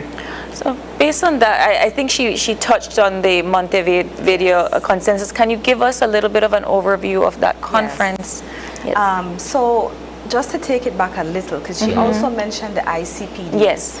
And the ICPD is the International Conference on Population and Development. This took place in 1994. It was a really landmark moment, because we've been talking about development for the longest time. But at that particular conference is where it was agreed and decided that, reproductive health has to be at the core of population and development, and that's where that decision was taken. So you had 179 governments globally that took that decision together. So fast forward 2013, that's when the Latin America and the Caribbean region came together, agreed that, okay, what are those specific priorities from the ICPD program of action that relates to our region? What are we going to prioritize? What are we going to implement collectively? And that is how the Montevideo Consensus came about. So recently, at the end of June, there was the 4th session of a regional conference on population and development, which is anchored in the Montevideo Consensus. And this is where, countries get together, talk about progress, etc. I mean, next year is going to be the 10th anniversary of the Montevideo Consensus, so you can look forward to a lot of events and discourse around the subject. But in this last conference, there was a resolution. And what came out of that resolution from the participating countries was, look, the Montevideo Consensus is an important framework for comprehensive action towards achieving population development, or addressing population and development issues. And so one of the highlights from it was really looking at advocating for governments to strengthen their socio-demographic and vital statistics, to strengthen their national statistical systems, to strengthen their national statistical offices, and to ensure that the information gathered from there would actually contribute to decision making that would allow for not just the counting of people, but really understanding the demographics and using that information to ensure that we invest in the population. You asked an important question to Kyla about the role that young people play. Belize has a high population of young people, and it is one of those opportunities we have to harness. And to be able to harness it, we have to invest in young people. We have to make sure that they have the opportunity to participate in decision making, engagement, building their leadership skills, giving them the life skills that they need to be able to navigate this world, and to be able to have the skill sets to become the entrepreneurs and the leaders of tomorrow that the country needs. So the conference was really looking at reaffirming what is in the Montevideo Consensus, reaffirming what we agreed to in the ICPD in 1994, and saying that, listen, this is a roadmap towards achieving the 2030 agenda and the sustainable development goals. So that's what it is in a nutshell, without boring people. Because you know, when you talk about population and development and population issues, it blows people's mind. It's like, what does it mean? And so, to give a little bit of an example, the Montevideo Consensus has several priority areas. The first one is talking about making sure that population dynamics is a part of sustainable development. We can't talk about sustainable development without population dynamics. Then it has other chapters that speak to aging, gender equality, spatial mobility, the movement of people in their countries, international migration, Afro-descendants, indigenous peoples, and I know I'm missing one, but that's pretty much broad in and of itself. It is. And so when you hear population dynamics, it really covers a lot of things. But at the heart of all of it is reproductive health, which has to be taken into consideration. Kyla mentioned that we are one of the countries that have a growing population, because we have above, a replacement rate is about 2.1 children per woman. In Belize, according to the last multiple indicator cluster survey, we're at 2.6. So we are above replacement. We are growing, right? But how do we make sure that we have, that we understand what this growth means? How does that fit into other population issues like international migration? You know, how does that fit into all the other population dynamics? And then how do we take decisions as a country, as individuals, as organizations, and contribute towards our development? I think Belize is such a unique country. Aside from the fact that we describe it as a melting pot, the idea of looking at international migration and looking at Belize in that context, where you have Belizeans who over time migrated to the United States, for instance, and then you have other Central American countries whose population and their citizens are moving to Belize. So it creates like a certain dynamic where you have an ebb and flow. People are coming in as much as people are going out. And it changes the cultural dynamic. It changes the racial profile, if I could use that description. It changes a lot of things in the way how the country develops. Indeed. I wanted to kind of segue into, I like that you kind of gave this synopsis of the 2 to 6 ratio for Belize and its growing population, because I was like a firm believer that we're underpopulated for our development rate. Talk to us about the difference in how women are probably not having kids or not wanting to have children outside of Belize and inside of Belize. You know, that is such an important question, because it's the basis of all of this. It's saying, Listen, we're moving towards 8 billion. Yeah. This is not to say we should not be focusing on, oh, we have too much population or we have too little population. People are not the problem. People are the solution. And so what we are advocating for is that for women, for men, for people in general to have the right of choice to decide when and if and how many children they plan to have. It's not for us to say, oh, the population is growing, so now we have to find a way to reduce population. It's not for us to say, oh, we don't have enough population, there's underpopulation in Belize, and then we're going to start forcing women to have children they don't want to have, you know, or forcing women to not have children that they want to have. That's what we want to avoid. Right, because at one point China had their one-child policy. Indeed. Right? So you find that these types of policies exist, and there might be, when the conversation starts happening a bit more around the world population reaching 8 million, we might start hearing all, you know, the scare factors coming out, because it's like, oh, we're too populated, but the world has sufficient resources for all of us. All that needs to happen is that our leaders globally are able to ensure that there is equitable, fair investment in people and sharing of those resources. That's what needs to happen. I'm sitting here, I'm listening to what you're saying, but my mind is elsewhere. I say that because taking in all of what you're sharing, I'm thinking to myself, well, perhaps the UNFPA does have a certain position on Roe versus Wade being overturned in the United States recently. You know, that's one of those situations where you know what, Isani, you make we go down some rabbit holes today. I anticipated one of you asking. I did not particularly assume that it would be Isani. Yeah. But no, I anticipated that question, and I will limit my response to that in saying that as UNFPA, one of the things we do not do is advocate for changes in abortion laws, because we feel that that is part of the sovereignty of a country. What we do advocate for is that if you are going to have laws that allow abortion, then you need to have that matched with the services. You cannot have a law that said you allow it and then you cannot find the services or the post-abortion care in the hospitals and so forth. Likewise, if you are going to prohibit abortion, then countries need to have the proper sexual and reproductive health services, commodities, and information for its population at all levels. So we're talking about comprehensive sexuality education, age appropriate, of course, from the little ones all the way up. We need to make sure that there is commodities within the health system to ensure that people can prevent these unplanned or unwanted pregnancies.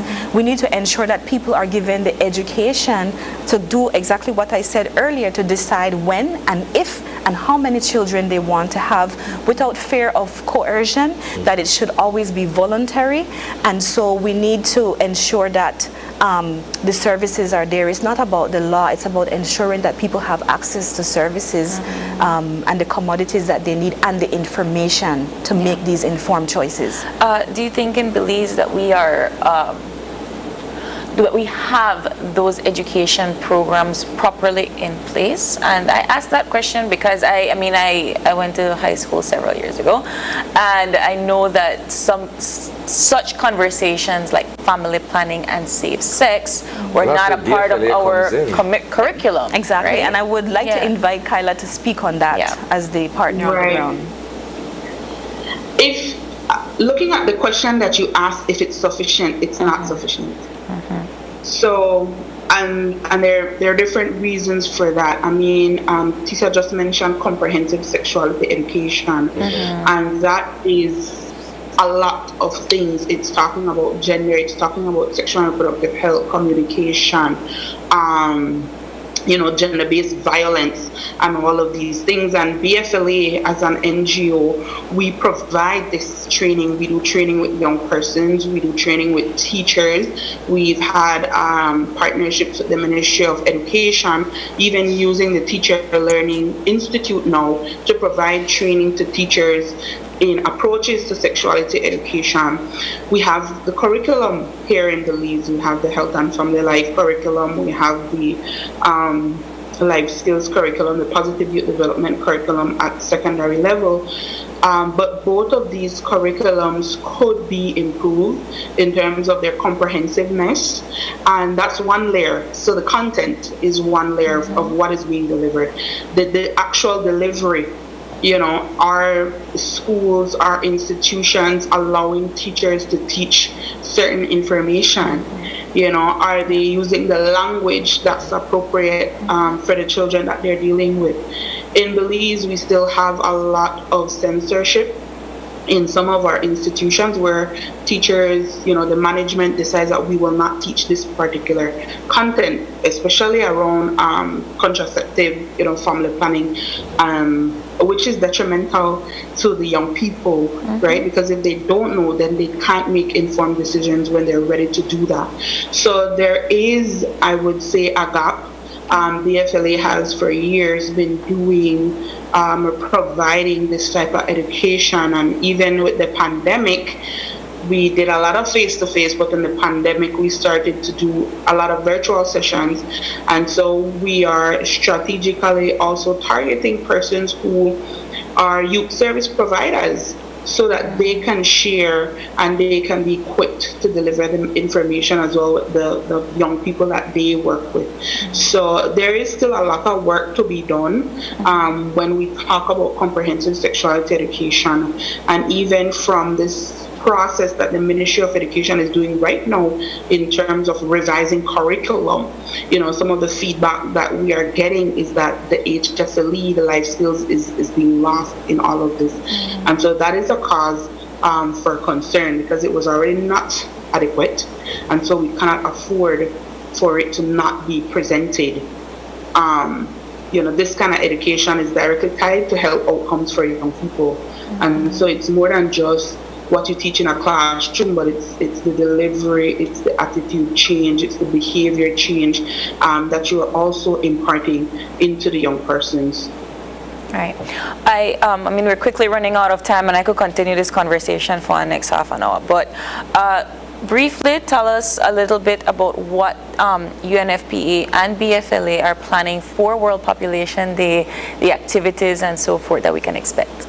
Well, for us here in Belize, Kyla already mentioned the event on Saturday, which we did with young people. This was really orienting them on the subject of population and development. What does it mean? Because, we're advocating for certain rights for young people, for people in general, and we wanted for them to have an understanding of the origins or the basis of those things that we're fighting for, so that when they are also advocating for themselves, it is grounded in something. So that is one. We intend to continue doing that level of capacity building with different categories of members of society. So we're hoping to do so with other civil society partners, with maybe parliamentarians. We're trying to advocate not just for World Population Day, but leading up to the 10th anniversary of the Montevideo Consensus.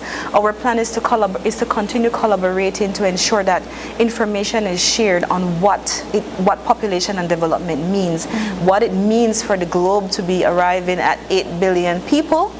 And there is going to be more content on that, so we might just come back and have a conversation on the UN just published a report that was issued today, some interesting content. I was just looking over it quickly, and there's a lot. There's a lot. It talks about where the population are concentrated and a lot of things really. It's a very interesting read, so I look forward to, and I'm going to share it with you guys so you can read it. Maybe it's something to touch on another segment in the future, but so that is what we're essentially focusing on, advocating for reporting to take place, on national reporting to take place for the Montevideo Consensus, and ensuring that as a people we're aware, especially the decision makers are aware of what it is and what it means, and how it contributes to Belize's growth and development. 8 billion people and you always have to, like, you know, when you're teaching world populations in social studies and in school, you always have to like one up and change it. First it used to be 6 and now we're all the way up to 8. I look forward to seeing what our census brings out in terms of our own population right now, and the whole diversity of Belize and what that looks like. So I think I was saying 300,000 for a really long time, and now it's almost at 500. Well, I go as far as saying this. There's a certain level of intermingling, where if you look at the ethnic composition now, you have a mixture of different ethnicities as much as you have a mixture of different races. You know, that was going to be my next question, but I feel like we're out of time, right? And that would have been, especially in Belize, where we're so diverse in our ethnicities and everybody's just intermixing, and so when we get rid of the ethnicity question in all forms, because I kind of don't know where to put no more. You know, that is a question for SIB. I think it's a question for everyone. It's a question for everyone because, of course, SIB does not operate in isolation. It did have a technical advisory committee, and so it is for all the stakeholders in the country to have a conversation as to whether or not that is a direction we want to move in as a country. I do know that the questionnaire asks, what do you primarily identify as?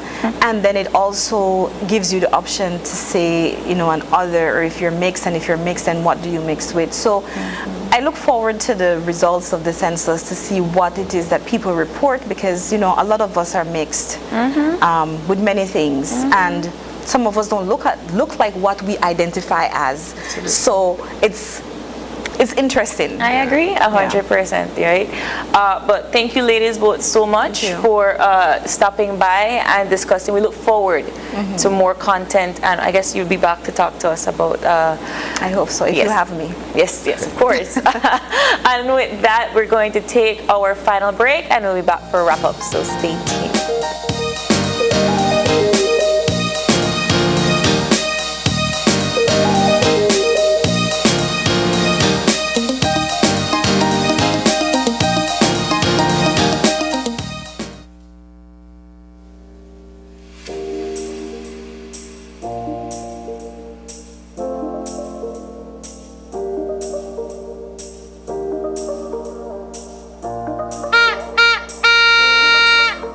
My name is Said Gutierrez. I'm the Protected Areas Program Director at Yashe Conservation Trust.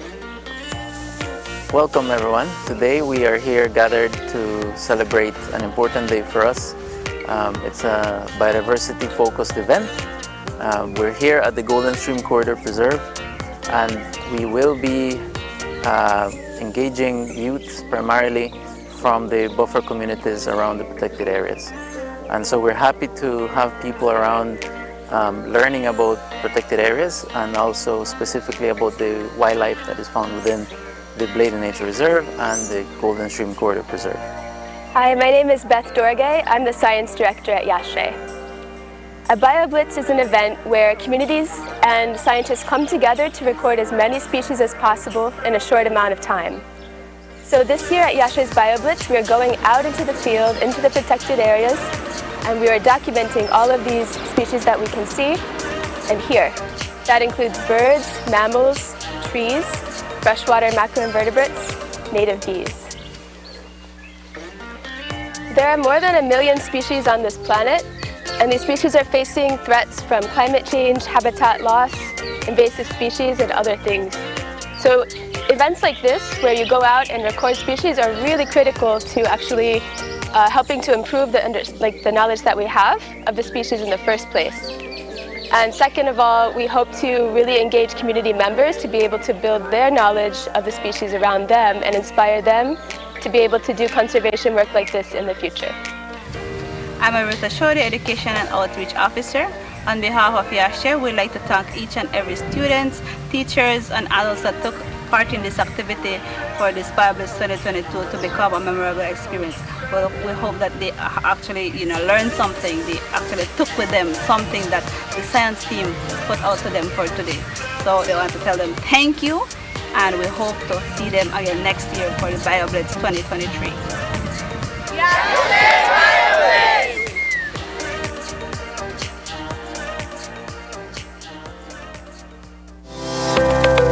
Galenia Hospital, located in Cancun, Mexico's premier tourism destination, is a state-of-the-art healthcare facility that provides highly specialized medical services. We are Quintana Roo's biggest private hospital with board-certified doctors and staff. Some of our services include Cath Lab, Adult Intensive Care Unit, Neonatal Intensive Care Unit, emergency rooms, operating theaters, ambulance services, and more. We are a medically accredited hospital by JCI, Accreditation Canada International, and General Health Council, providing extraordinary care in every specialty, from our cardiology department to our neurology center.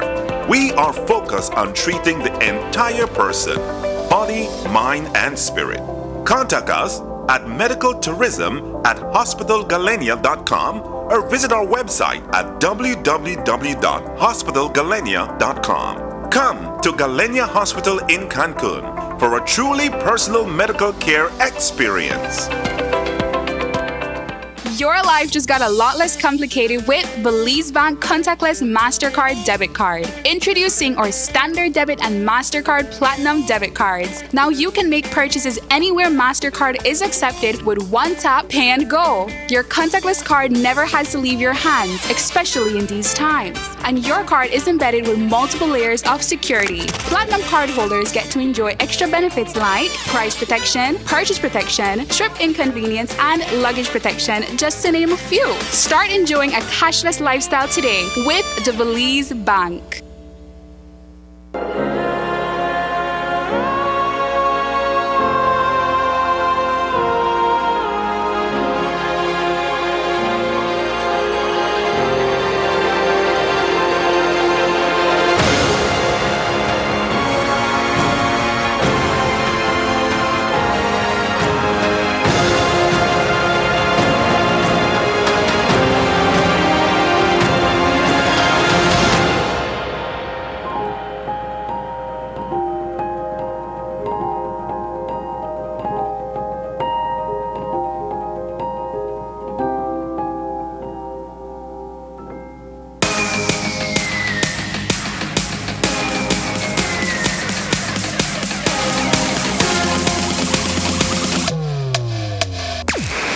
Download the SmartStream app on the Android Play Store and create your account to get access to movies and stream at home or on the go. Prepaid customers can purchase regular data packages or get a discounted rate on a special SmartStream package by dialing 7737. Postpaid customers will be billed monthly. Never miss a movie again with SmartStream. Hola usuario de eCash, la aplicación eCash está disponible en español. Cambiar el idioma de tu aplicación de eCash de inglés a español es rápido y sencillo. Deja mostrarte cómo se hace. Primero, abre tu aplicación eCash. Introduce tu PIN. Toca el icono More en la parte inferior de tu pantalla. Selecciona Security. Selecciona Language. Y luego selecciona Spanish. Vuelve a introducir tu PIN y ya está. Tu aplicación de eCash está ahora en español y puedes seguir disfrutando de tu cartera digital eCash. La aplicación eCash de Belize Bank te hace la vida más fácil.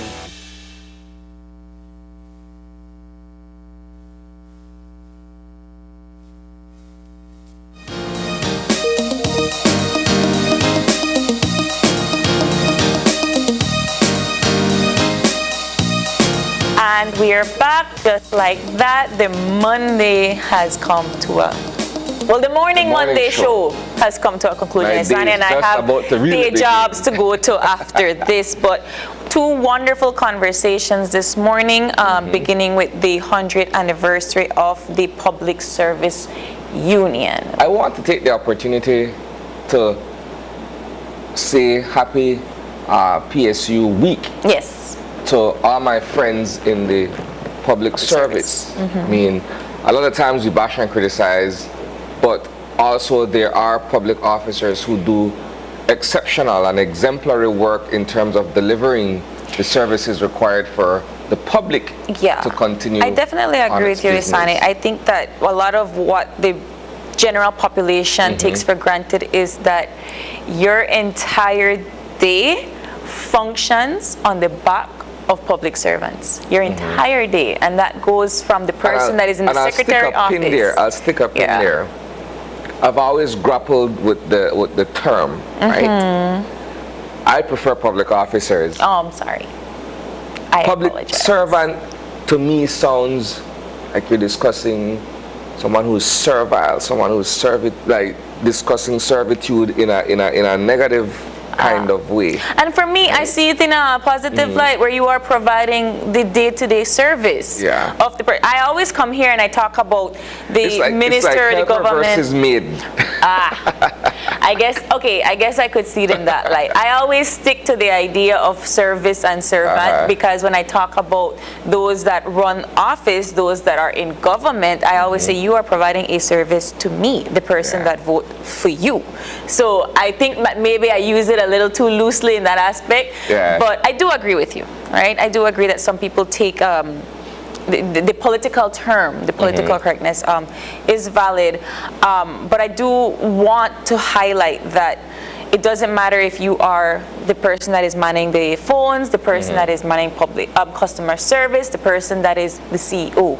You have a duty to the general population to carry out your tasks that allow our country to function and run in a progressive manner. So, 100 years of the union does show light that we have been doing such that, and we hope that they continue to develop in a positive light. And of course, well, with respect to World Population Day, with the census currently underway and what we expect to see as the results of the grand count, and of course the dynamics of the Belizean population, I think that's something for us to look forward to as well. I wish we had like a big clock that has like the countdown, and then seeing where we are in terms of population, and then like you meet that 8 billion. 8 billion, Isani. I don't know about you, but when I was in school, we were literally just talking about 6.5 billion. Well, I don't even look that far, and I'll be honest in saying this, right? That's big picture. Yeah. I focus on the under 500,000 that make up Belize, right? That's the number that I look at. That's the one that is for me the most impactful, because it has to do with our little 8,867 square miles, right? I mean, like I said, we were seeing 300,000. I've been seeing 300,000 for a very long time, and now we're almost at that 500,000 marker. We're getting there. We're getting there, and I think that it does show testimony to the development of this nation. You need more people, and I always say that in order for you to grow and progress, you need to be able to function in a positive environment, so that the people that work in that environment can continue to progress as well. Yes. So we're going to end off with a little bit of housekeeping, right? Yes. We know that KTV kicks off officially this week. Tomorrow, yes. And so we want to invite you, our viewers, to do one of two things. You can be a part of a live audience by actually showing up and participating in the viewership of it. Or if you cannot, for whatever reason, you can always turn on your TV tomorrow. Yes. And of course, you can catch it live on 5. It's going to be live streamed as well. If you're not around your television, you could catch it on social media. Yes. Right? And so this is summertime. We're encouraging everybody to come out. If you're looking for something to do on a Tuesday night, for the next few weeks, we will be bringing to you KTV The Remix. I am excited. I've never been to a live show, so I might just buy a ticket and catch the live show. I'm pretty sure the experience is very different from sitting at home in my couch. There we go. And so the other part of our housekeeping is that we have birthday shout-outs as well. Ah, yes, of All right, course. so I'll go first because that was the arrangement, right? So we're saying happy birthday to Ariane Flores. Yeah, happy birthday, Happy Ariane. birthday, Ariane. There she is. There she is. Lovely photo from all of us here at Channel 5. Have a wonderful day. And our second birthday shout out is for Trayvon Chavez. Happy birthday, Trayvon. We hope you have a wonderful birthday. All right. All right, see? It worked really well. Short and sweet. And of course, if you want to send a birthday shout out or if you have any questions or concerns, you can always drop us a line right here at OIE at channel5belize.com, or you can hit us up on our socials on Facebook at Open Your Eyes BZ, where you can catch the live stream for KTV, and on Instagram at OYE Belize. Thank you so much for tuning in. You get up this morning, you open your eyes to start your morning right. Right. As usual, keep your eyes, your minds, and your hearts open. See you tomorrow. Have a safe one, Belize.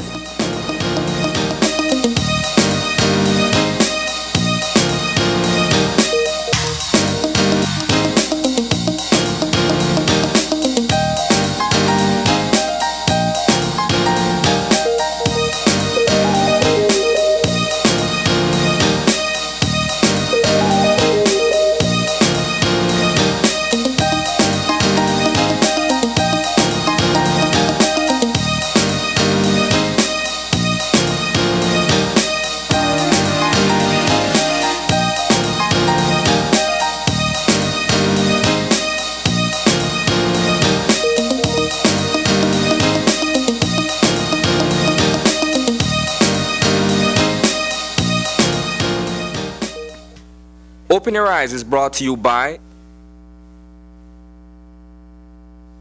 Open Your Eyes was brought to you by the Belize Bank. Our country, your bank.